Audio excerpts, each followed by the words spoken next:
สวัสดีค่ะวันนี้อยู่ตรงมืดจนค่ำเลยนะคะวันนี้เขียวก็ขอขอบคุณในน้ำใจคุณแม่ดวงนะคะ ที่เปิดร้านเปิดบินให้นะคะ จากช่องพังทับทิมนะคะ แล้วก็ขอขอบคุณคุณแม่ผู้ใหญ่ใจดีใจบุญนะคะ แล้วก็ขอขอบคุณคุณแม่พริมจากช่องพันกระบินนะคะ แล้วก็ขอขอบคุณคุณแม่ใจดีใจบุญนะคะ ที่มาปิดให้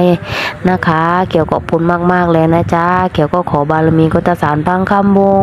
ขอบารมีครูประกรรมยายประกรรมและสิ่งศักดิ์สิทธิ์นะคะก็ขอให้คุณแม่ดวงคุณแม่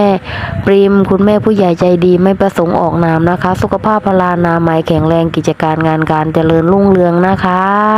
รวยแล้วก็ขอให้รวยยิ่งขึ้นไปค่ะเกี่ยวกับขอบคุณน้ำใจที่เอ็นดูและเมตตาความหวานของยาย